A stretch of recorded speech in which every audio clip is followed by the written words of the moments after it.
Welcome to your guide to Chapter 1 of the textbook. So my goal with these web lectures is to keep them short and sweet and focused. And so my goal is to cover just a single big idea in each of these web lectures. So I'm actually going to split Chapter 1 up into two separate lecture guides. And so the big idea we're going to be talking about here is, what does it mean to be alive? So we're going to deal with this obviously very differently than we would deal with that question in, say, a philosophy class.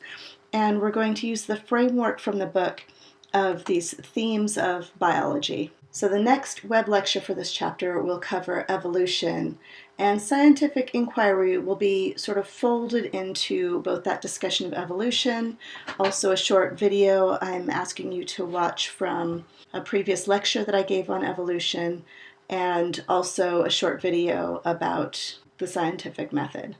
I'm sure you all have the general idea that biology is the study of life, but the question is, what do we mean when we say life? What does it mean to be alive? What is the definition of things that are alive? And it turns out that living things are defined not so much by what they are, because they're made up of the same stuff as everything else in the world, but what living things do makes them different from non-living matter. And it turns out that it's a whole sort of collection of things that all things that are alive do, and nothing that is not alive does all of these things. So it's not to say that none of these things can be done by things that are not alive, but only things that are alive do all of these things. So what are these things that living things do? So first of all, living things create order. You may be familiar with the principle of entropy, that closed systems tend to go from greater order to less order, and living things seem to defy that. They don't actually defy that because they get a constant influx of energy from the sun that provides the energy to create and maintain this order. So they don't actually defy the law of entropy. But this is something that living things do. They create order. They evolve by natural selection to produce evolutionary adaptations. So this is something that living things do. Regulation, what does that mean? That means that they are able to maintain conditions within their body that are relatively stable, that are kept within limits at which biological processes can take place. So in other words, homeostasis, maintaining internal conditions that are different from the ambient external conditions. We call this regulation. They reproduce, they make copies of themselves.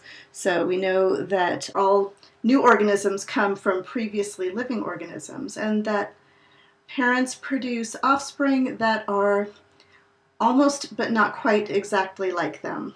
So same general body plan, same general form, but with variations. Much, much more about that to come later on. Living things respond to their environment, so they're able to maintain this regulation, this homeostasis, by being able to detect things in their environment and to be able to adjust their own internal physiology in response to those clues from the environment. This can also include communication between organisms, any kind of response. This is something that living things do. Growth and development, you might not think that all living things do this. After all, living things can be very, very, very tiny. But even if you think of the smallest single-celled organism, just a tiny single cell, if it's going to reproduce, it has to divide. And if it divides without growing, it will just get smaller and smaller and smaller with every cell division, and that would be completely not sustainable. You get down to the molecular level, and that would not be a living thing anymore. And then energy processing, or the transformation of energy, is something that living things do. Again, it's not only living things that transform energy. My car is constantly taking the chemical energy in gasoline and converting it to kinetic energy of moving the car and heat. But in combination with all of these other things, these things combined make up basically the foundation of what makes things alive. So in class, I'm going to give you a also a list of things that are done by things that are alive. And it's one that I came up with on my own before seeing this list. And it's slightly different. But one of the skills that I hope to teach you as part of this course, remember, education is about acquiring intellectual skills as well as accumulating information. So the skill I want you to focus on here is being able to recognize the same ideas when they're presented in slightly different language or grouped in a slightly different way.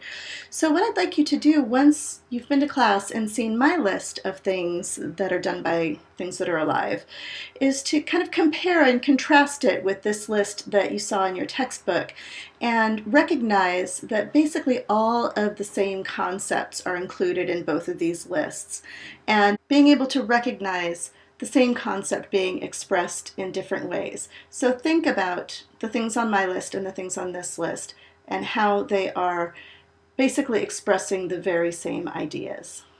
Now, keeping in mind this list of things that are alive do, what I'd like to do is walk you through the major biological principles that were introduced in the textbook and discuss them explicitly in the context of this group of things that are done by things that are alive. So these images and these labels will come up along with these biological principles. So be sure you're paying attention to these connections between what living things do and these major biological principles. The first of these major biological principles is the idea of different levels of organization at which you can think about studying biology. So going from the very, very smallest submicroscopic level all the way up to the entire biosphere, so the whole part of the earth and the sky that has organisms living in it. And depending on which level of organization you're looking at, you'll see different properties and there will be different areas of study. So we have molecular biologists, we have ecologists, we have organismal biologists working at all of these different levels of organization. This comes back to the idea of order that we saw in that list. And this is one way that biological systems are organized in these different levels of biological organization. So your book presents it starting at 1 with the biosphere, but we actually are going to be studying it, and your book is going to be presenting it in the reverse order. So we'll start down here at the molecular level, number 10. So we can look at how the molecules in living systems behave. That's one level of organization we can study. Going up to cellular organelles, so the different parts of cells that are going to behave in certain ways, and that's something that can be studied. Up to the cellular level, so looking at this individual unit of life, the cell. Cells are grouped together, different kinds of cells that perform a similar function into these structures called tissues. So we can look at the tissue level of organization, very commonly done, for example, in the medical field, dealing with different biological tissues. Different kinds of biological tissues come together to form organs. And different organs come together to form organ systems. So this is another level of organization. So we can think of the leaves in this plant as being an organ we could look at. We can look at whole organisms, so this entire plant. For this class, we're going to sort of move through these levels of organization really up to the organ system level, thinking about how these biological processes work. We're going to be looking a lot at the mechanisms of biology, and we're going to be thinking about things in this semester up through the organ system level. But going above the organismal level, we know that different organisms group together in populations. These are actually or potentially breeding groups of organisms that are going to interact with each other, so members of the same species. Groups of species in an area are going to also have other species that they'll interact with, and we'll be getting into this in the next semester of biology, the field of ecology, how populations and communities interact. So this is called a community, a group of different organisms living in the same space and interacting with each other.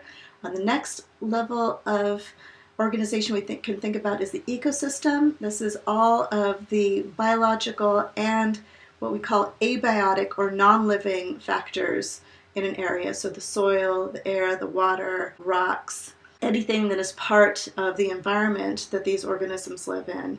And then finally we can think about the whole biosphere level, everything that's alive on the whole Earth. So this is sort of the trajectory of your whole first year in biology. So we can look at these different levels of organization in isolation in sort of a reductionist approach. But if we do that, we're really missing the big picture of another really important biological concept that I want you to really pay attention to, this idea of emergent properties, the idea of the sum being greater than the parts.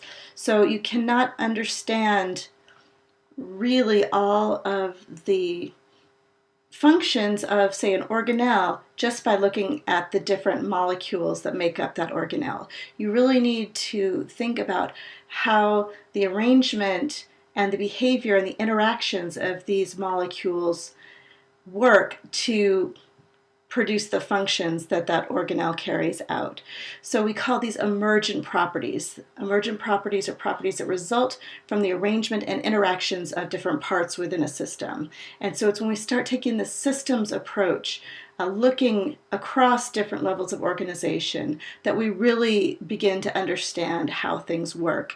And so again, this is related to the idea of order. And emergent properties are not restricted to just biological systems. There are lots of situations where something is going to only function if all of the different parts are arranged in a particular way and different parts interact in a particular way. So for example, a functioning bicycle emerges only when all of those necessary parts connect in the correct way. The next major biological principle is one that's very near and dear to my own heart, this relationship between structure and function. So the reason that there is this close matching of structure and function, we often use the phrase form follows function. The reason for that is because of evolutionary adaptation due to natural selection, so the subject of the next web lecture in the series. And we see this at every level of biological organization. We find this correlation between form and function, structure and function. And I will be pointing this out to you as we go through constantly throughout the semester. So this relationship between structure and function is very obvious in some kinds of structures, such as the wing of a hummingbird. We can talk about all the different ways that the shape of this wing is perfectly adapted to the particular manner in which hummingbirds fly. We can think about the beak of the hummingbird, how it's so nicely fit to the flowers that it is gathering nectar from. Maybe less obvious is the relationship between structure and function at the protein level. So the exact shape into which proteins fold is going to determine what that protein is going to do. Much more on that later this week. And so using this relationship between structure and function, we can look at biological problems in a couple of different ways. So on the one hand, we can use the biological structure and think about the details of how it is formed to give us some clues about what it does and how it works. So we can start with the structure and try to make some inferences and test some hypotheses about function.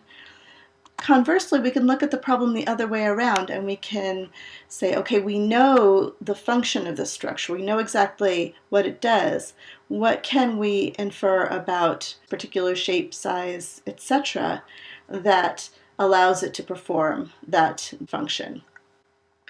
The next major biological principle is that all life is cellular. So the cell is the basic unit of life.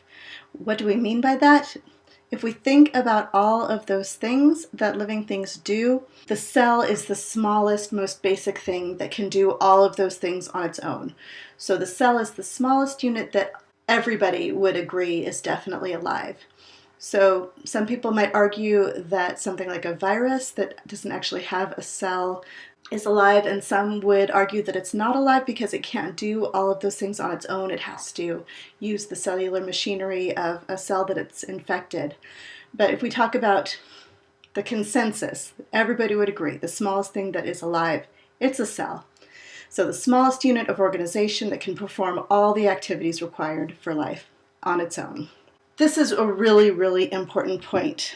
that has to do with this idea of regulation. Every cell is enclosed by a membrane that regulates the passage of materials between the cell and its environment. Why is this so important? Because if you're going to maintain conditions internally that are highly stable and different from the conditions outside, you have to have this barrier. You have to have a way of regulating what comes in and what goes out to be able to maintain those different conditions inside as opposed to outside. So a membrane, some structure that encloses this living thing, is an absolutely fundamental prerequisite for life. And all life is cellular. Everything that's alive is made up of cells, either single cell or multi-cells. This is what we call cell theory.